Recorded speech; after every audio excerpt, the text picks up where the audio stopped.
பிரியமானவர்களே, இயேசு கிறிஸ்துவின் நாமத்தில் உங்களுக்கு என் அன்பின் வாழ்த்துக்கள். எப்படி இருக்கிறீங்க? சுகமாக இருக்கிறீங்களா? இது இந்த மாதத்தினுடைய முதல் நாள், ஒரு புதிய மாதத்தின் முதல் நாளுக்குள் வந்திருக்கிறோம்ல. இந்த மாதம் முழுவதிலும் ஆண்டவருடைய கரம் உங்களோடு கூட இருந்து உங்களை ஆசீர்வதித்து வழி நடத்துவதாக என்று உங்களை நான் வாழ்த்துகிறேன். இப்போ நம்ம வேத வசனத்தை தியானித்து கொண்டு வருகிறோம். தொடர்ச்சியாக எதை தியானித்து கொண்டு வருகிறோம்? இயேசுடைய சீஷர்கள், அதை தியானிக்கிறோம். ஆவிக்குரிய அனுபவங்களை குறித்து அவருடைய பிள்ளையாய் மாறுவது, அவருடைய புத்திரராய் மாறுவது, அது மாதிரி இயேசுவோடு உள்ள ஒரு ஐக்கியத்தை குறித்து தொடர்ந்து தியானிக்கிறோம். அதில் சீஷர்களாய் மாறுவது. இயேசுவின் சீஷர்கள் என்றால் யார்?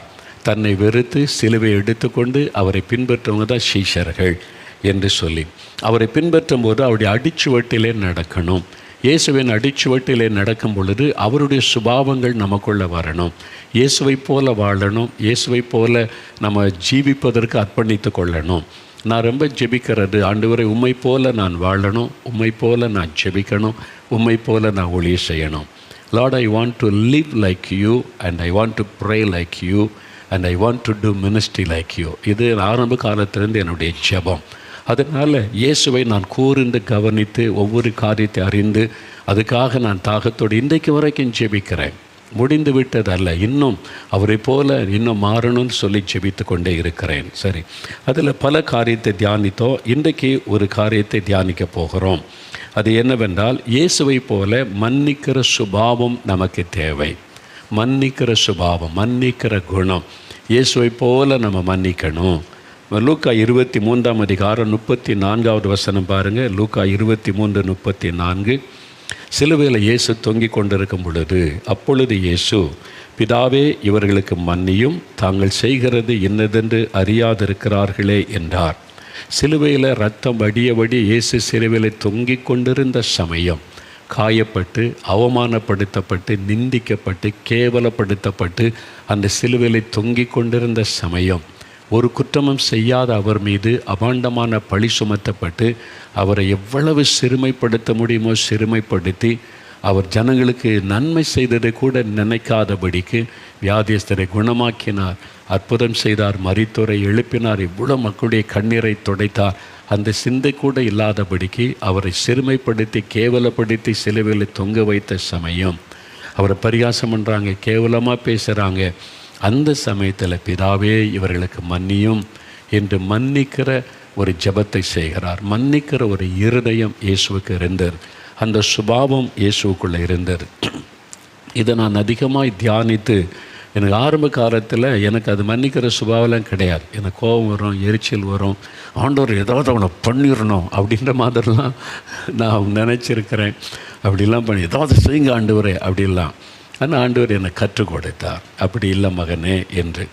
அதனால் இயேசுவிடத்தில் நம்ம கற்றுக்கொள்ளணும். இப்போ கவனிங்க, முதலாவது மன்னிப்பை பற்றி இயேசுடைய போதனை என்ன? மார்க் 11:25 எடுங்க. மார்க் 11:25, புதிய ஏற்பாட்டில் 66வது பக்கம். அந்த வசனம் பாருங்கள். நீங்கள் நின்று ஜெபம் பண்ணும்போது ஒருவன் பேரில் உங்களுக்கு யாதொரு குறை உண்டாயிருக்குமானால், பரலோகத்தில் இருக்கிற உங்கள் பிதா உங்கள் தப்பிதங்களை உங்களுக்கு மன்னிக்கும்படி அந்த குறையை அவனுக்கு மன்னியுங்கள். அன்றைக்கி நின்று ஜெபிக்கும் போது யார் மீதாவது உங்களுக்கு குறை வருத்தம் இருக்குது, என் மனைவி இப்படி பேசிட்டாங்க வருத்தமாக இருக்குது, என் கணவர் இப்படி செஞ்சிட்டாருங்க வருத்தமாக இருக்குது, என் பிள்ளைகள் இப்படி நடந்துட்டாங்கங்க பார்த்தாலே எனக்கு வெறுப்பாக இருக்குது, என் பெற்றோர் பண்ணிட்டாருங்க, என் சகோதரனை ஏமாற்றிட்டாங்க, நான் நம்பினாலினை ஏமாற்றிட்டாங்க, எங்கள் சர்ச்சில் உள்ளவங்க என்னை எங்கள் தூரமாக இப்படி ஒரு சத்ரு மாதிரி செயல்பட்டு இதெல்லாம் பண்ணிட்டாங்க, எங்களுக்கு வரக்கூடிய நன்மையை தடுத்துட்டாங்க, அவனை பார்த்தாலே எனக்கு ஒரு மாதிரி இருக்குது. அது மாதிரி யார் மீதாவது உங்களுக்கு ஒரு குறை உண்டானால் மன்னியுங்கள். இயேசுடைய போதனை மன்னியுங்கள். அதான் இயேசு கற்றுக் கொடுத்தார், மன்னியுங்கள் என்று சொன்னார். இப்போ மத்தேயு 6:14-15 வசனம் பாருங்கள். மத்தேயு 6 எடுத்துக்கொள்ளுங்க. மத்தேயு 6 14-15, 9வது பக்கம், புதிய ஏற்பாட்டில். மனுஷருடைய தப்பிதங்களை நீங்கள் அவர்களுக்கு மன்னித்தால் உங்கள் பரமபிதா உங்களுக்கு மன்னிப்பார். மனுஷருடைய தப்பிதங்களை நீங்கள் அவர்களுக்கு மன்னியாதிருந்தால் உங்கள் பரமபிதா உங்கள் தப்பிதங்களையும் மன்னியாதிருப்பார். நீங்கள் மன்னிச்சா உங்களுக்கு தேவனிடத்திலிருந்து மன்னிப்பு கிடைக்கும். நீங்கள் மன்னிக்காவிட்டால் அவர் உங்களை மன்னிக்க மாட்டார், அவர் நியாயம் தீர்த்துருவார் அப்படின்னு அர்த்தம். அப்போது மன்னிக்கிற இருதயம் நமக்கு ரொம்ப அவசியம். இயேசு அதை போதித்திருக்கிறார். இயேசுனுடைய அனுபவம் பாருங்களேன். இந்த மன்னிக்கிறதுல இயேசு அப்படி சொன்னது சிலுவையில் சொன்னது தான் தெரியும். ஆனால் அப்படி ஊழியம் முழுவதிலுமே அவர் மன்னித்து மன்னித்து மன்னித்து அனுதினமும் மன்னித்து கொண்டே வந்தார் என்பதை அவருடைய வாழ்க்கை நீங்கள் கவனமாக பார்த்தா தான் உங்களுக்கு தெரியும். எப்படின்னு பார்க்குறீங்களா? பரிசுத்த மார்க் எழுதின சுவிசேஷம் 3ஆம் அதிகாரம் 21 வசனம் எடுங்க. மார்க் 3:21. புதிய ஏற்பாட்டில் 51வது பக்கம் பாருங்கள். இயேசு ஊழியம் செய்துக்கிட்டே வர்றாரு. நிறைய அற்புத அடையாளம் நடக்குது. ஜனங்கள் திரளாக இயேசுக்கிட்ட வர்றாங்க. பிசாசுலேருந்து விடுதலை பெறாங்க, வியாதிலேருந்து விடுதலை பெறாங்க. இப்போ என்ன நடக்குது? அவருடைய இனத்தார், அவருடைய ரிலேஷன்ஸ், நாசரத்தில் இருந்த அவருடைய சொந்தக்காரங்க, அம்மாவுக்கு சொந்தக்காரங்க, அப்பாவுக்கு வெளியில் சொந்தக்காரங்க, அவருடைய இனத்தார் இதை கேட்ட பொழுது இயேசு அவ்வளோ ஊழியம் செய்து ஜனங்களுக்கெல்லாம் நன்மை செய்து சாப்பிடக்கூட நேரெல்லாம் ஊழியம் செய்துக்கிட்டு இருக்கிறாரு. ஆனால் அவங்க சொந்தக்காரங்க இதை கேள்விப்பட்டு அவர் மயங்கி இருக்கிறார் என்று சொல்லி அவரை பிடித்து கொள்ளும்படி வந்தார்கள். பார்த்தீங்களா? சொல்லப்பட்டிருக்குது. என்ன சொல்கிறாங்க? நம்ம பாஷையில் சொல்லண்டா அவருக்கு மென்டலுங்க, பைத்தியம் பிடிச்சிட்டு மென்டல் ஆகிட்டார். அதனால தான் குடும்பத்தை விட்டுட்டு தெருவா அலைகிறாரு, கிராமம் அலைகிறாரு. இவனுக்கு சோங் கொடுக்குற, அவனுக்கு சோங் கொடுக்குற, இந்த பிசாசை ஓடுதுன்னு சொல்கிறாங்க. மென்டல் ஆகிட்டாருங்க. அதனால தான் சாப்பிடக்கூட டைம் இல்லாமல் ஊழியம் செய்கிறாராம். இப்படிலாம் தேவையா? இப்படிலாம் என்ன நமக்கு பைபிள் எழுதி கொடுத்துருக்காரா? மோசே சொல்லியிருக்கிறாரா? இவர் பாருங்கள் இப்படி அலைகிறாரு, மயங்கிட்டார். அவரை பிடிச்சிட்டு போகிற பைத்தியக்காரனை பிடிச்சிட்டு போகிறோம், பிடிச்சி கொண்டு போகிறதுக்கு வந்தாங்களா? வசனம் சொல்லிட்டு பாருங்கள், அவரை பிடித்து கொள்ளும்படி வந்தார்கள். அப்போ சொந்தக்காரங்க சொல்கிறாங்க அவருக்கு மென்டல், அவருக்கு பைத்தியம் பிடிச்சிருக்குது.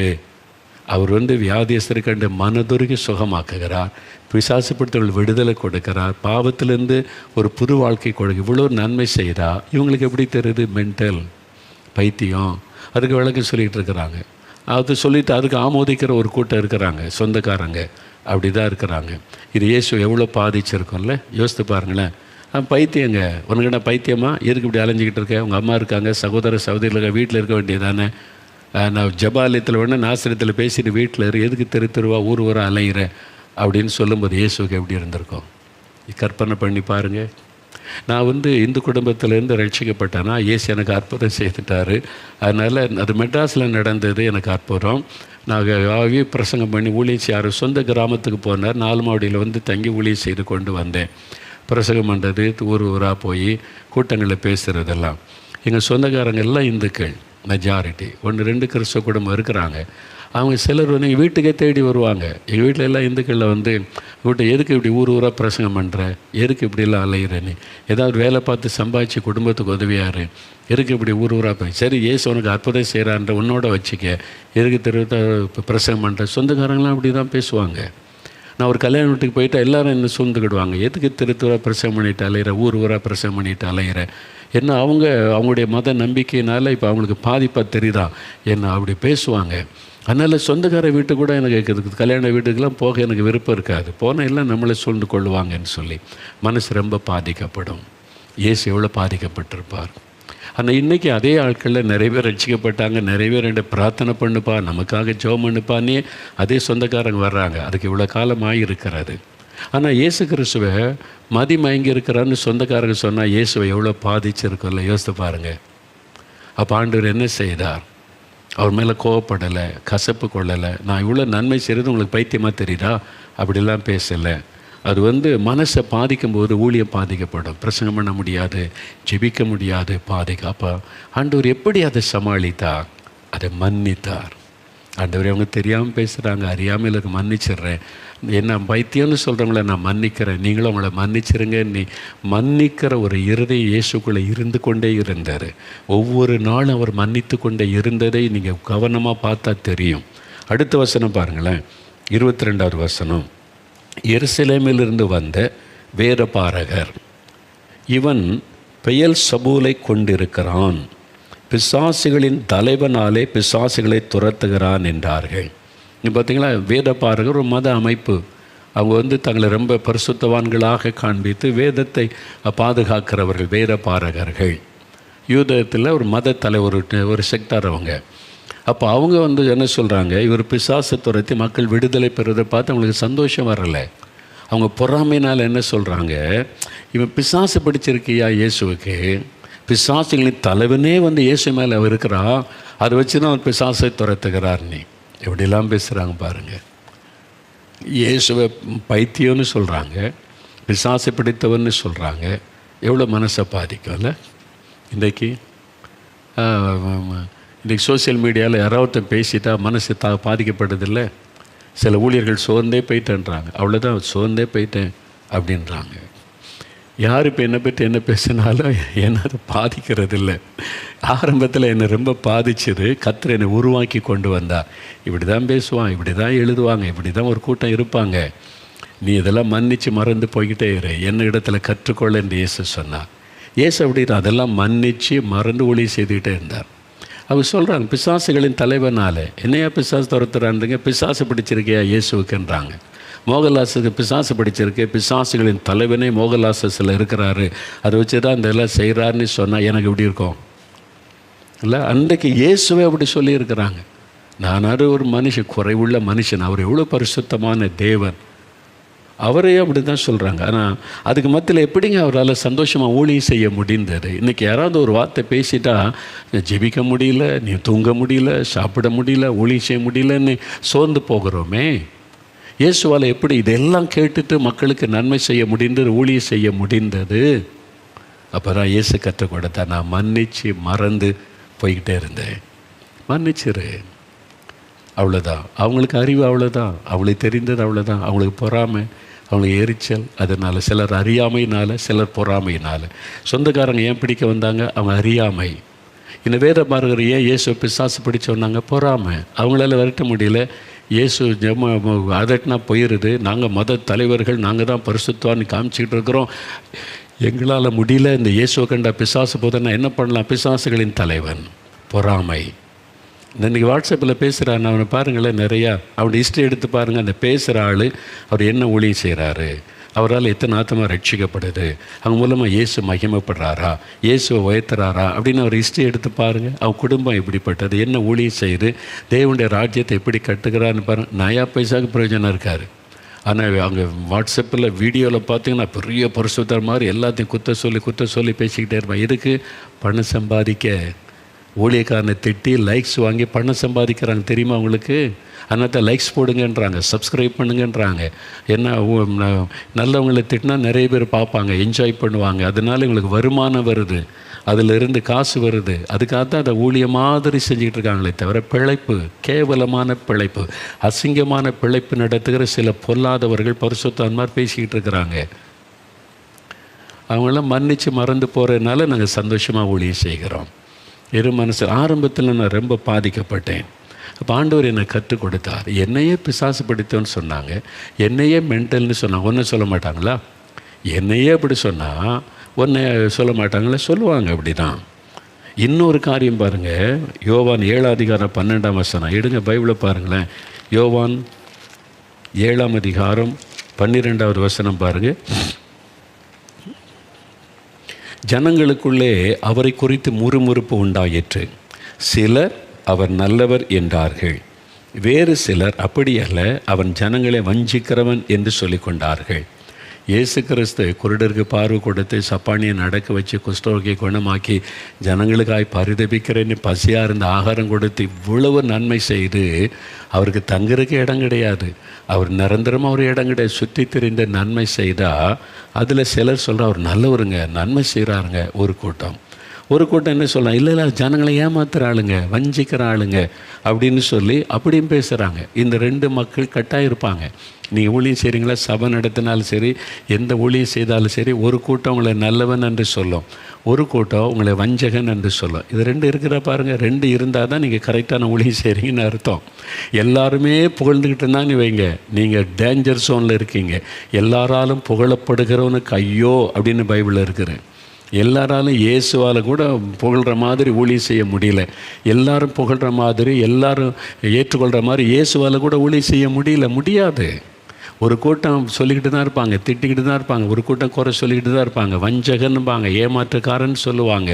பைபிளில் சொல்லியிருக்கல, இயேசுவை பற்றி சொன்னாங்க. அப்போ எப்படி இயேசுவால் இதெல்லாம் கேட்டுட்டு ஊழியம் செய்ய முடியுது, ஜனங்களுக்காக பரிதபிக்க முடியுதுன்னா, இயேசு சொன்னார், மன்னிக்கிற இருதயம் உனக்கு வேணும் தம்பி, நான் மன்னிச்சு என்ன என்னை குறித்து பேசினாலும் கேவலப்படுத்தினாலும் நான் சோர்ந்து போய் முடங்கிற மாட்டேன். பிதாகிட்ட போய் சொல்லுவேன், அவங்கள மன்னித்து ஜெபம் பண்ணிட்டு போய்கிட்டே இருப்பேன். அதனால தான் என்னால் ஊழியம் செய்ய முடிந்தது.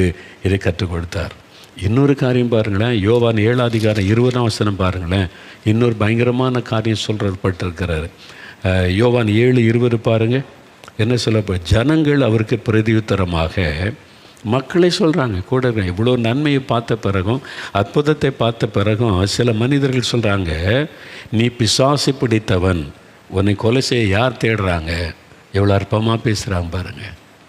யோசித்து பாருங்கள், நீ பிசாசு பிடிச்சவையா, உன்னை யார் கொலை செய்ய தேடுறா அப்படின்ற மாதிரி ஒரு கூட்டம் ஜனங்க பேசுகிறாங்க. இயேசுக்கு எப்படி இருந்திருக்கோம்ல, யோசித்து பாரு. நேரடியாக சொல்கிறாங்க. நான் இதை யோசித்து பார்த்தேன். இது வரைக்கும் என்ன வாட்ஸ்அப்பில் திட்டுறான், பத்திரிக்கையில் எழுதி திட்டினாங்க, அந்த மாதிரி தான் திட்டிருக்காங்க தவிர ஒருத்தர் நேரில் வந்து நீ பிசாசு பிடித்தவன்னு இது வரைக்கும் யாருமே என்னை பார்த்து சொன்னதில்லை. நேரில் வெளியில் சொல்கிறாங்க, வாட்ஸ்அப்பில், அதாவது யூடியூப்பில் சொல்கிறாங்க, பத்திரிக்கையில் எழுதுகிறாங்க, மேடையில் பிரசங்கம் பண்ணுறாங்க. நேரில் என்கிட்ட வந்து நீ பிசாசு பிடித்தவன், பிசாசு வச்சு தான் இதை செய்கிறேன்னு இது வரைக்கும் ஒருத்தர் சொன்னது இல்லை. ஆனால் இயேசுவை சொல்லியிருக்கானே, பைபிளை பாருங்கள். ஜனங்கள் பிரதியுத்தரமாக, நீ பிசாசு பிடித்தவன், உன்னை யார் கொலை செய்ய தேடுறான்ற மாதிரி பேசுகிறாங்க. எவ்வளவு அவமானப்படுத்தி கேவலப்படுத்தி இயேசுவை பேசுகிறாங்க. நான் நினச்சி பார்த்தேன், இதெல்லாம் கேட்டுட்டு எப்படி ஆண்டவர் உங்களால் ஊழியம் செய்ய முடிஞ்சது? எப்படி இந்த மக்களுக்கு உங்களால் நன்மை செய்ய முடிந்தது? எப்படி இந்த மக்களுக்கு நீங்கள் அற்புதம் செய்ய முடிந்தது? அவர் சொன்னார், மன்னிக்கிற இருதயம். அவங்க அப்படி தான், மனிதர்கள் அப்படி தான். ஒரு பக்கம் பொறாமை கொண்ட மக்கள் இருப்பாங்க, ஒரு பக்கம் புரிந்து கொள்ளாத மக்கள் இருப்பாங்க, ஒரு பக்கம் மத வைராக்கியம் உள்ள மக்கள் இருப்பாங்க. அதனால் நமக்கு ஒரு குற்றச்சாட்டு சொல்லிக்கிட்டு தான் இருப்பாங்க. அதை நினச்சி காயப்பட்டு வருத்தப்பட்டு உட்கார்ந்துட்டா நம்ம செயல்பட முடியாது, தெய்வத்திட்ட நிறைவேற முடியாது. ஒரே வழி மன்னிக்கணும். மன்னிக்கிற இருதயம் நமக்கு வேணும். ஆரம்பத்தில் எனக்கு இதெல்லாம் தாங்க முடியாது, உட்காந்து அழுதுகிட்டே இருப்பேன். அல்லனா ஏதாவது செய்யுங்க ஆண்டவரே அப்படின்னு ஆண்டவர்கிட்டயே பல்ல கடிச்செல்லாம் ஜெபிச்சிருக்கிறேன். அப்போ ஆண்டவர் சொன்னார், நீ சொல்கிறேன்னெல்லாம் நான் செய்ய முடியாது தம்பி, மன்னிக்கிற இருதயம் உனக்கு வேணும், நீ தான் மாறணும். அவங்க அப்படி தான் இருப்பாங்க, அவங்கள மாற்ற முடியாது, நீ மாறிடு. என்னை மாற்றினார். யார் என்ன பேசினாலும் சந்தோஷமாக ஏற்றுக்கொள்ளுகிற இருதயம். சொன்னால் சொல்லட்டும், திட்டினா திட்டட்டும் அப்படின்னு. ஆண்டவர் எப்படிலாம் என்ன ஆறுதல் படுத்தினார் தெரியுமா? இப்படிலாம் கற்றுக் கொடுத்தார் தெரியுமா? ஒரு முறை பத்திரிகையில் என்னை பற்றி கேவலமாக பொய்யானதெல்லாம் எழுதி, அதுக்குன்னே ஒரு ஊழியக்காரர், அதான் அவர் ஊழியமே அதுதானோ, அப்படி ஒரு ஊழியம் பைபிளில் இருந்த மாதிரி எனக்கு தெரியல. ஆனால் அது அவருக்கு கொடுத்த ஊழியன்னு எழுதிக்கிட்டே இருந்தார். என்ன சாதிச்சிட்டாங்க? நயா பைசா பிரயோஜனம் கிடையாது. என்னத்தை சாதிச்சிட்டாங்க எழுதி? ஊழியக்காரனுக்கு குரமாக எழுதி திட்டி ஏதோ கொஞ்சம் பேர் புகழ்ந்தாங்க. அது மாதிரி அந்த குறை சொல்கிற ஆவி உள்ளவங்களுக்கு சந்தோஷம், அவ்வளோதான். ஆண்டவருக்கும் சந்தோஷம் இல்லை, தேவனுடைய ராஜ்யத்துக்கும் பிரயோஜனம் கிடையாது. யார் திட்ட இந்த உள்ளித்து 1200 மிஷினரிகளே நாங்கள் தாங்குகிறோம், உயர்த்திக்கிட்டே தானே இருக்கார். மாதந்தோறும் வட இந்தியாவில் சர்ச்சை கட்டுக்கிறோம், சுவிசேஷம் கோடிக்கணக்கான மக்களுக்கு அறிவிக்கிறோம், எங்களை ஆசீர்வதிச்சுட்டு தான் இருக்கிறார். எழுதுனவங்க என்ன பண்ணாங்க? என்னத்தை சாதிச்சாங்க? நயா பைசா பிரயோஜனம் கிடையாது, அவ்வளோதான். அதனால் அப்போ வந்து எனக்கு ஆரம்பத்தில் பாதித்தார். ஒரு நாள் அதை பத்திரிக்கை வச்சுட்டு ஜெபிச்சு, என்ன ஆண்டவரை பாருங்கள் இவ்வளோ, நான் எல்லாத்தையும் ஆண்டு விட்டு சொல்லவில்லை அப்படி சொன்னேன். ஆண்டு சொன்னார், ஒரு நாள் என்னை விட நீ பெரிய ஆள் ஆயிட்டியான்னு கேட்டார். யோசித்து பாருங்கள். இது என்னுடைய ஜெபத்தில் ஆண்டவர் நானும் பேசும்போது நிறைய உரையாடல் இருக்குது, எல்லாத்தையும் பப்ளிக்காக சொல்கிறது இல்லை, அது எனக்கு ஆண்டவருக்குள்ள பர்சனல். ஆனால் சில காரியத்தை உங்களுடைய பக்தி விருத்திக்காக சொல்கிறேன். நான் போய் இந்த பத்திரிக்கை வச்சு என்ன பாருங்கன்ற இப்படியெல்லாம் எழுதியிருக்கிறாங்க, ஆனால் அற்புதம் நடக்குது, அதையும் கேவலப்படுத்தி எழுதியிருக்கிறாங்க அப்படின்னு. அப்போ ஆண்டவர் சொன்னார், என்னை விட நீ பெரிய ஆள் ஆகிட்டியான்னு. ஷாக் ஆகிட்டு, ஏன் அப்படி ஆண்டவரே என்ன ஆண்டவரே ஏன் அப்படி கேட்குறீங்க? நான் எப்படி பெரிய ஆள் ஆக முடியும்? நான் செய்த அற்புதத்தையே விமர்சனம் பண்ணாங்க, நான் பண்ண பிரசங்கத்தையே விமர்சனம் பண்ணாங்க. நான் என்ன பேசினாலும் அதில் குற்றம் சொல்கிறதுக்கே வேற பாருங்க பரிசைன்னு ஒரு கூட்டம் என்னை சுற்றி வந்து பேசிக்கிட்டே இருந்தாங்க. நான் அற்புதம் செய்கிறா அதில் குறை கண்டுபிடிப்பாங்க. ஓய்வு நாளில் எப்படி செய்யலாம், எப்படி நடக்க வைக்கலாம், பிசாசை வச்சு அற்புதம் செய்கிறேன். நான் அற்புதம் செய்கிறா அதை விமர்சனம் பண்ணுவாங்க, நான் பிரசங்கம் பண்ணால் விமர்சனம் பண்ண ஒரு கூட்டம் அதுக்காக இவனை சுற்றிக்கிட்டே இருந்தாங்க. தினந்தோறும் அதை நடந்துக்கிட்டே இருந்துச்சு. என்னையே விமர்சனம் பண்ணாங்களே, நீ பண்ணுற பிரசங்கத்தை விமர்சனம் பண்ணக்கூடாதா? உன் மூலமாக ஒரு அற்புதம் நடந்து அதை மற்றவங்க விமர்சனம் பண்ணக்கூடாதா?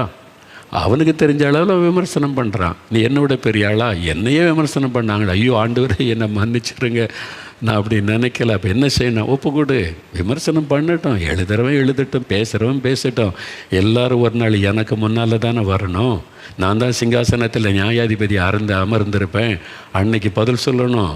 இந்த ஊழியத்தை நான் கொடுத்தேன்னா, பைபிளில் சொல்லியிருக்கேனா, அடுத்த ஊழியரை பற்றி எழுதுன்னு எங்கே சொல்லியிருக்கிறேன் சொல்லுன்னு நான் கேட்பேன்ல, வசனத்தை வச்சு நியாயம் தீர்ப்பேன்ல. அன்றைக்கி பதில் சொல்லணும் ஒவ்வொருத்தனும். இன்றைக்கி சபையில் விளையாடுறாங்கல்ல, ஒரு நாள் வரும் எனக்கு முன்னால் வந்து நிற்கணும், நீ எனக்கு முன்னால் வந்து நிற்கணும். ஆமாம் ஆண்டவரே, நீங்கள் சொல்கிறபடி செய்கிறேன், அதனால் லீவ் இட், மன்னிச்சு மறந்துட்டு போய்கிட்டே இரு. பேசுகிறவன் பேசட்டும், எழுதுகிறவன் எழுதட்டும், நான் உன்னை கொண்டு செய்ய நினைக்கிற எல்லாத்தையும் நான் செய்து கொண்டே இருப்பேன். நீ சோர்ந்து போகாமல் ஊழியம் செய்யணும். என்னை போல் மன்னிக்கிற இருதயம் வேணும். அதுக்கு தான் நான் அழுது ஜெபிச்சேன், ஆண்டவரே மன்னிக்கிற இருதயம் எனக்கு தாரும். யார் என்ன பேசினாலும் நான் மன்னிச்சிடணும். அதனால தான் என் மாதிரி உங்களை பற்றி பிரதர் இந்த ஆள் இப்படி பேசியிருக்கிறோம் அப்படி பேசியிருக்கிறோம் அப்படின்னா முதல்ல கேட்ட உடனே மனசில் பாதிப்பு வரும். நானும் மனுஷன் தானே, நான் ஒன்றும் தேவதூதனும் கிடையாது, பரலோகத்தில் இறங்கி வந்த பரிசுத்தவானும் கிடையாது. உங்களை போல பாடுள்ள மனிதன். நீங்கள் சோர்ந்து போகிறீங்க, நானும் சில சமயம் சோர்ந்து போவேன். நீங்கள் தவறீங்க, நானும் சில சமயத்தில் தவறிடுவேன். நானும் சில சமயத்தில் கோவப்பட்டுருவேன். சில சமயத்தில் பாதிப்பு வரத்தான் செய்யும். எல்லை போல மனுஷன். அந்த ஆண்டவர்கிட்ட போய் நிற்கிறதுனால அப்படியே கிருபை தாங்குது, அவ்வளோதான், வேறு ஒன்றுமே கிடையாது. அப்போ ஆண்டவர்கிட்ட போய் எல்லாத்தையும் மனம் திறந்து நான் பேசிடுவேன். அப்போ இது மாதிரி பேசுகிறாங்க, உங்களை பற்றி இப்படி செய்தி வரும், கொஞ்சம் பாதிப்பு வரும். ஆனால் நான் மனசில் வச்சு யோசிக்க மாட்டேன், உடனே ஆண்டவர் கொண்டு போயிடுவேன். நீங்கள் மன்னிக்கிற இருதயம் உங்களுக்கு வேணும். இந்த பாதிப்பில் இந்த விடுதலை பெறணுமானா என்ன கேள்விப்பட்டாலும் என்ன செய்தாலும் முதல்ல தேவனுக்கு தெரியப்படுத்துங்க. ஆண்டவர்கிட்ட போய் மனம் திறந்து பேசுங்க. ஆண்டவரை, ஏன் இந்த ஊழியக்காரர் என்னை பற்றி பேசுகிறாரு, ஏன் இந்த ஊழியக்காரர் என்னை பற்றி எழுதுகிறார், இப்படிலாம் சொல்கிறாங்களே, கேள்விப்படுறாருன்னா அது உண்மையாக இருக்கக்கூடாது அப்படின்னு ஜெபம் பண்ணுவேன். அப்போ அது உண்மையாக இருந்தாலும் அவரை மன்னிக்கிற இருதயத்தை எனக்கு தாரும். என் இருதயத்துக்குள்ளே அது நுழையக்கூடாது, என் இருதயத்துள்ளே அது தங்கக்கூடாது. நான் மனப்பூர்வமாய் மன்னிக்கிற இருதயம் தாரும், எனக்கு உதவி செய்யும். நான் அந்த ஊழியக்காரரை மன்னிக்கிறேன், அந்த ஊழியரை நேசிக்கிறேன், அவரை ஆசீர்வதிக்கிறேன். அந்த எண்ணத்தை என்னை விட்டு எடுத்து போன ஜெபித்த உடனே ஆவியானவர் இறங்குவார். அதெல்லாம் எடுத்து போட்டு மகிழ்ச்சியினால் நிரப்புவார். என் நாமத்தின் நிமித்தம் பொய்யாய் சொன்னால் சந்தோஷப்பட்டு கழிகூறு, என் நாமத்தினத்தை உன்னை நிந்தித்தால் சந்தோஷப்பட்டு கழிகூறுன்னு வசனத்தை கொண்டு தேற்றுவார். உடனே பாட்டு பாடி துதிக்க ஆரம்பிச்சிருவோம். அவ்வளோதான், ஒன்றும் பாதிக்காது. இன்றைக்கி வரைக்கும் அதுதான் பார்க்குறீங்களா. இன்றைக்கி எவ்வளோ பேசுகிறாங்க, எவ்வளோ எழுதுகிறாங்க, எவ்வளோ காரியம் திட்டுறாங்க. என்னென்ன சொன்னாலும் சரி, கர்த்தருக்கு ஸ்தோத்திரம். அதனால் ஊழியம் தடை இன்றைக்கி எவ்வளோ மக்கள் ரட்சிக்கப்படுறாங்க, எத்தனை மக்கள் சுகம் பெறாங்க, எத்தனை மிஷினரிகள் தாங்குகிறோம், எத்தனை ஆலயங்களை கட்டி தேவனுடைய ராஜ்யத்தை கட்டுகிறோம். கடந்த ஒரு வருஷத்தில் மாத்திரம் 1 கோடி கைப்பிரதி அச்சடித்து தேசம் முழுதும் அனுப்பி ஆண்டவருடைய திட்டத்தை நிறைவேற்றுகிறோம்ல.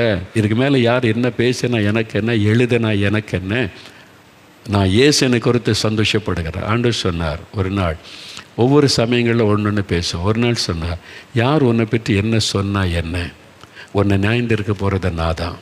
நீ மனுஷனுக்கு பிரியமாக ஊழியம் செய்யவே முடியாது. என்னாலே முடியலையே, நானே எல்லாரும் மனுஷனை பிரியப்படுத்த மாதிரி ஊழியம் செய்ய முடியல. என்னை பகைக்கிற கூட்டம், கேலி பண்ணுற கூட்டம் இருந்துச்சு. உன்னால் முடியாது, என்னாலே செய்ய முடியலன்னா உன்னால் எப்படி முடியும்? அதனால் ஒரு கூட்டம் அப்படி இருப்பாங்க. அதனால் சோர்ந்து போகாத, அதையே நினைக்காத, உதறி போட்டுட்டு போய்கிட்டே இரு அப்படின்னு சொல்லி இது ஆண்டவர் கற்றுக் கொடுத்தாரு. அப்போ ஒரு நாள் ஆண்டவர் சொன்னார், அப்பப்போ சில பாதிப்பு வரும்போதெல்லாம் அந்த ஆறுதல் படித்து சொன்னார், நீ உன்னை பற்றி இப்படி பேசுகிறாங்க, எழுதுகிறாங்க, சொல்கிறாங்க, நீ வருத்தப்படுறல. ஆமாம் ஆண்டவரே, சில சமயம் வருத்தம் வருது, பாதிப்பு வருதில்லை, நானும் மனுஷன் தானே. அப்போ ஆண்டவர் சொன்னார், நீ யோசித்து பாரு மகனே, ஒரு 100 பேர் இருக்கான்னு வச்சுக்க. 100 பேர், எத்தனை பேர் உன்னை குறை சொல்கிறாங்க, எத்தனை பேர் உன்னை திட்டுறாங்க, உன்னை குறை சொல்கிறாங்க? 100 பேரில் எத்தனை பேர் நினைக்கிறேன்? ஒரு 10%, 10 பேர் திட்டுறாங்க, எழுதுகிறாங்க. 90 பேர் உன்னை நேசிக்கிறாங்க, உனக்காக ஜெபிக்கிறாங்க, உன் மூலமாக என் அன்பை ருசிச்சிருக்கிறாங்க. உன் பக்கமாக 90 பேர் இருக்கிறாங்க. 10 பேரை உதறி தள்ளு. 90 பேர் நான் உனக்காக வச்சு உன்னை நேசிக்க, உனக்காக ஜெபிக்க 90 பேர் இருக்காங்களே. இந்த 10 பேர் பேசுகிறது வச்சு எதுக்கு சொந்த போகிற? ஆமாம் இல்லை, நான் யோசித்து பார்த்தேன், உண்மை தானே. ஆண்டவர் கற்றுக் கொடுத்த பிறகு தான் நமக்கு தெரியும். அதனால் நான் இப்போ சொல்லிடுறாரு, ஆண்டவரை என்னை பற்றி யார் என்ன பேசினாலும் சொன்னாலும் திட்டினாலும் கர்த்தருக்கு ஸ்தோத்திரம், அவங்கள ஆசீர்வதிங்க. அவங்க திட்ட எனக்கு ஆசீர்வாதம் பெருகி கொண்டே இருக்கிறது. அவங்க ஏச பொய்யானதை சொல்ல ஆண்டவர் ஊழியத்தை ஆசீர்வதித்து கொண்டே இருக்கிற ஸ்தோத்திரம் ஆண்டவனை துதிக்க ஆரம்பிச்சிடுறது. அந்த கசப்புக்கு இடம் கொடுக்கறதே இல்லை. கசப்புக்கு உள்ள இடம் கொடுத்துடக்கூடாது. அதனால தான் என்னை திட்டுறாங்க, இது பார்க்குறேன்னு நான் பார்க்க விரும்பலை. நான் அந்த மனுஷனை யாரையும் கசப்பு கொள்ள விரும்பலை. அதனால் அது யாருன்னு தெரிந்து கொள்ள கூட நான் விரும்ப மாட்டேன். சில அந்த வீடியோ பார்க்குறீங்களாம்பாங்க, வேண்டாம். அவர் பார்த்தா அவரை பற்றி ஒரு வருத்தம் எனக்கு வேண்டாம். அவர் ஊழியம் செய்யட்டும், அவர் ஊழியத்தை அவர் செய்யட்டும். திட்டுறதை அவர் ஊழியமாக வச்சதே செய்யட்டும். நான் இயேசுவை பற்றி சொல்லிக்கிட்டே இருப்பேன். என் ஊழியம் இயேசுவை பற்றி சொல்லுவது, ஜெபிப்பது, அது கர்த்தர் எனக்கு கொடுத்த ஊழியம். அவரு கொடுத்த ஊழியம் என்ன திட்டுறது, ஊழியக்காரங்களை திட்டுறது, அது அவர் செய்யட்டும், அவ்வளோதான். அவர் யாருன்னு எனக்கு தெரிய வேண்டாம். நான் ரொம்ப தெரிந்து கொள்ள விரும்புகிறதும் இல்லை, அவன் பார்க்குறதும் இல்லை. சிலருடைய பேர் சொல்லாமல் அவர் இன்னார்னே எனக்கு தெரியாது. நான் அதை அறிந்து கொள்ள விரும்புகிறது இல்லை. எதுக்கு அது? இவ்வளோ இந்த நேசிக்கிறதுக்கு எத்தனை லட்சம் மக்களை கர்த்தர் வைத்திருக்கிறார், உலகமெல்லாம் வச்சுருக்கிறார். சின்ன சின்ன குழந்தைகளை அங்கே உங்களுக்காக நான் ஜெபிக்கிறேன். அது எவ்வளோ பெரிய சந்தோஷம் இல்லை. சின்ன குட்டி பிள்ளை தாத்தான்னு பேசுதுங்க. நம்ம வயசாகிட்டில் இப்போ தாத்தாவை நான் அவங்களுக்காக ஜெபிக்கிறேன், அவங்கள பார்க்க வந்தேன். எவ்வளோ வந்திருக்கிறாங்க, ரொம்ப சந்தோஷம் இல்லை. திட்டுற ஆளை யார் பார்க்க வர்றா? யோசித்து பாருங்கள். ஆண்டவர் வச்சுருக்காரு. உங்களே அப்படி தான். நீங்கள் வீட்டில் மற்றவங்க திட்டுறாங்க, பாதிக்கப்படுதுன்னா உள்ளத்துக்குள்ளே இடம் கொடுக்காருங்க. உங்கள் குடும்பத்துக்குள்ளே பாதிப்பு வரும். கணவர் சில சமயத்தில் கோபமாக ஒரு வார்த்தை பேசிடுவார், மனைவி பேசிடுவாங்க, பெற்றோர் பேசிடுவாங்க. உள்ளத்திலே வச்சு யோசிக்காருங்க. என்னுடைய மனைவி தானே, ஆண்டவரே நான் மன்னிச்சிடுறேன், மறந்துடுறேன். என்னுடைய கணவர் தானே, மன்னிச்சிடுறேன். உள்ளுக்குள்ளே இந்த கசப்புக்கு இடம் கொடுக்காருங்க. எங்கள் அப்பா அம்மா தானே என்னை திட்டினாங்க, என் மேலே அன்பு வச்சுருக்கிறாங்க, கண்டிக்கிறாங்க. ஆண்டவருக்கு ஸ்தோத்திரம் சொல்லுங்கள். நீங்கள் வேலை செய்கிற இடத்துல மேல் அதிகாரிகள் உங்கள் மேலே பொறாமையினால் பழி சுமத்துவாங்க, காயப்படுத்துவாங்க. அவங்க மேலே கசப்பு கொள்ளாதங்க. அவங்கள மன்னித்து அவங்கள நேசிங்க. ஆண்டவரே அவங்கள நான் மன்னிக்கிறேன், அவங்கள நேசிக்கிறேன், அவங்கள ஆசீர்வதித்து ஜெபிக்கிறேன்னு சொல்லுங்கள். உங்கள் சபையில் நீங்கள் இருக்கிற இடத்துல யார் உங்களை காயப்படுத்துகிறாங்க, துக்கப்படுத்துகிறாங்க, வேதனைப்படுத்துகிறாங்க, இயேசு அந்த இடத்துல இருந்தால் என்ன செய்வார்னு யோசிங்க. இயேசு அந்த இடத்துல இருந்து என்ன செய்வார்? மன்னித்து மறந்துட்டு போய்கிட்டே இருப்பார். இதுதான் வாட் வுட் ஜீசஸ் டூ. எனக்கு அதான் ஆண்டவர் கற்றுக் கொடுத்தார். இந்த சூழ்நிலையில் இயேசு இருந்தால் என்ன செய்வார்? அவர் பேரில் மன்னித்து மறந்து போய்கிட்டே இருப்பார். அந்த சுபாவத்தை எனக்கு தாங்க. நீங்களும் அதை கேட்கணும். அதனால் ஆண்டவரே இந்த மன்னிக்கிற இருதயத்தை எனக்கு தாங்க, உங்களைப் போல மன்னிக்கிற சுபாவம் எனக்கு வேணும் அப்படின்னு கேட்கணும். சிலர் பாருங்கள் மன்னிப்பு கேட்பாங்க, அது சிலருடைய பழக்கம். தைரியம் போய் மன்னிச்சிரு, குடும்பத்துக்குள்ளே மனைவி கணவனுக்குள்ளே பிள்ளைகளுக்குள்ளே சாரி அப்படி கேட்பாங்க, கேட்க சிலர் வாயில் கேட்க மாட்டாங்க, செயலில் மன்னிப்பு கேட்பாங்க. ஒரு நேரம் கோப்பட்டு அடுத்த நேரம் அன்பாக இருந்த உடனே மன்னித்து மறந்துட்டாங்கன்னு அர்த்தம். கட்டாயம் இந்த சாரி கேட்கணும், மன்னிப்பு கேட்கணும் என்பது அல்ல. அது செயல் மூலமாக மன்னிப்பு கேட்பாங்க, அதை நம்ம ஏற்றுக்கொள்ளணும், அவ்வளோதான். சிலர் மன்னிப்பு கேட்டாலும் மன்னிக்க மாட்டாங்க. அது நல்ல சுபாவம் இல்லை. நம்ம இயேசுவை போல மன்னிக்கிற இருதயம் உள்ளவர்களாக இருக்க ஜெபிக்கணும். அது ரொம்ப முக்கியம். யோசித்து பாருங்கள். ஒரு சம்பவத்தை சொல்லிட்டு ஜெபிக்க போகிறோம். ரேக்லண்ட் மிஷினரி சமீபத்தில் நவநீதரன்கிட்ட பேசிகிட்டு இருக்கும்போது அந்த அனுபவத்தை சொன்னாங்க ஒரு ரெக்கார்டிங்கில். ரேக்லண்ட் மிஷினரி சிவகாசியை மையமாக வைத்து வட திருநெல்வேலி பக்கத்தில் ஊழியம் செய்த தேவ மனிதர். இங்கிலாந்தில் பிரபுக்கள் குடும்பத்தை சார்ந்தவர். அவர் இயேசுவுக்காக இங்கே ஒரு வேலைக்காரனை போல ஊழியம் செய்தார். அவர் கூட இர்வி என்கிற இன்னொரு மிஷினரி. ரேக்லண்ட் மிஷினரிக்கு 43 வயசு, இர்வி மிஷினரிக்கு 25 வயசு. அந்த வயசில் அவங்கெல்லாம் இறந்துட்டாங்க. அவ்வளோ கடினமாக ஊழியம் செய்திருக்கிறாங்க. சிவகாசி பகுதியில் ஊழியம் செய்த அந்த சமயத்தில் ஒரு சமயம் இந்த 2 மிஷினரிகளுக்கு பிரச்சனை விட்டார். இர்வி வயசில் குறைந்தவர். அவர் ரேக்லண்டுக்கிட்ட ஆலோசனை கேட்காம சபை காரியத்தில் சில முடிவெடுத்து செய்துட்டார். இதை கேள்விப்பட்டோன்னு ரேக்லண்டுக்கு ரொம்ப வருத்தம். அவர் கண்டிச்சார், இது செஞ்சிருக்கக்கூடாது, எப்படி சபையில் இந்த மாதிரி என்னை செய்திருக்கலான்னு சொல்லி கோவப்பட்டு பேசிட்டார். உடனே 2 பேருக்குள்ளே ஒரு பிரிவினை ரொம்ப சண்டெல்லாம் போடலை. இந்த வார்த்தையினால் ஒரு வேதனை போயிட்டார். மத்தியானத்தில் ஒன்றா சாப்பிடுவாங்க, ஒன்றா சாப்பிடும்போது பேசவே இல்லை, ஒன்றா உட்காந்து சாப்பிடவும் இல்லை. அப்போ 2 பேருக்குள்ள அமைதி ஆயிட்டாங்க. வருத்தம், ஒருத்தருக்கு ஒருத்தர் வருத்தம். அதனால் இப்படி பண்ணிட்டாருன்ற ஒரு வருத்தம், இவர் நம்ம மேலே இப்படி கோவப்பட்டுட்டார் வருத்தம் 2 ஊழியர்களுக்குள்ளே உண்டாக்கி விட்டார். காலையிலேருந்து பேசிக்கொள்ளவே இல்லை. 2 பேரும் ஒன்றா உட்காந்து சாப்பிடலை, பேசலை. மாலை நேரத்தில் இந்த சந்தியா டைம், சூரிய அஸ்தமிக்கிற டைமில் காட்டுக்குள்ளே போய் ஜெபிப்பாங்களாம். ஒரு இடத்துல தனித்தனி 2 பேருமே ஆளுக்கு ஒரு பக்கம் முழங்கால் போட்டு ஜெபிப்பாங்களாம். அந்த ஜெபத்துக்கு போயிட்டாங்க. ரேக்லண்ட் மிஷினரி ஒரு பக்கம், இர்வி என்கிற மிஷினரி ஒரு பக்கம் முழங்கால் போட்டு ஜெபிக்கிறாங்க.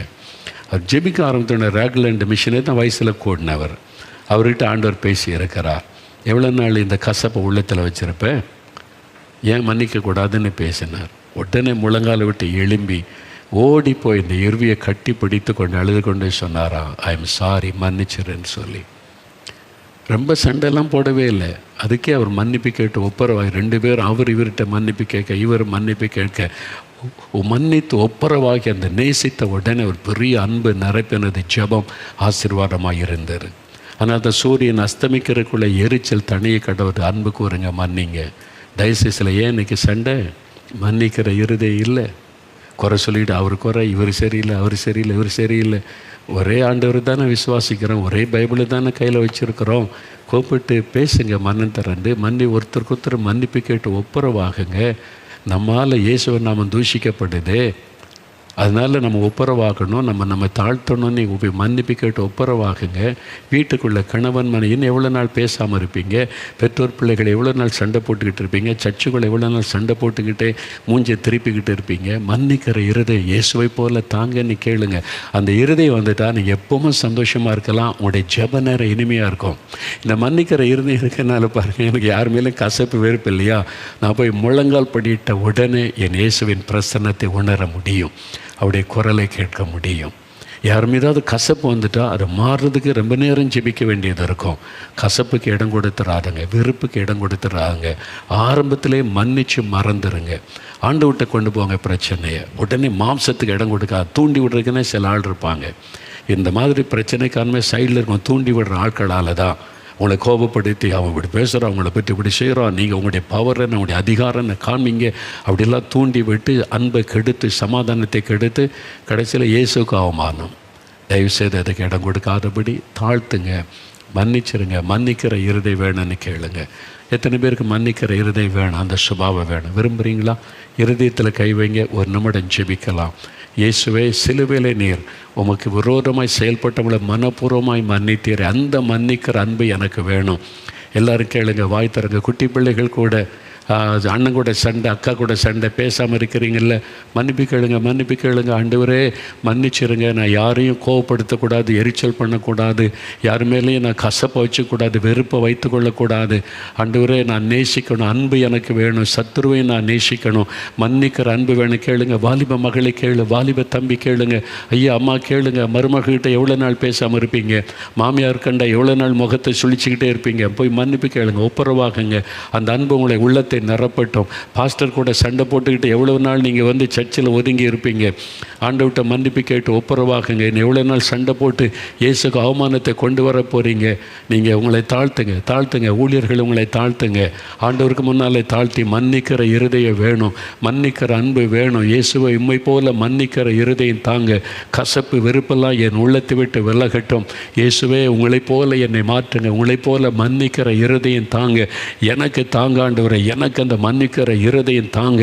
என் உள்ளத்தை மன்னிக்கிற தேவ அன்பினால் நிரப்புங்க, நிரப்புங்க, நிரப்புங்க. இந்த கசப்பை கொண்டு வருகிற சாத்தானை கடிந்து கொள்ளுகிறோம். பிரிவினை உண்டாக்குற ஆவி, அன்பை கெடுக்கிற பிசாசை இயேசுவின் நாமத்தில் கடிந்து கொள்ளுகிறோம். பொல்லாத மனிதர்களை எழுப்பி பகையை தூண்டி சமாதானத்தை கெடுக்கிற பிசாசின் கிரியைகள் அழியட்டும். இயேசுவின் நாமத்தில் விலகட்டும். குடும்பத்தை விட்டு விலகட்டும், சபைகளை விட்டு விலகட்டும். இயேசுவின் நாமத்தில் தேவ அன்பு ஆளுகை செய்யட்டும். அன்பு எல்லாருடைய உள்ளத்தில் ஊற்றப்படட்டும். இயேசு கிறிஸ்துவின் நாமத்தில் ஜெபிக்கிறோம் பிதாவே. ஆமென், ஆமென்.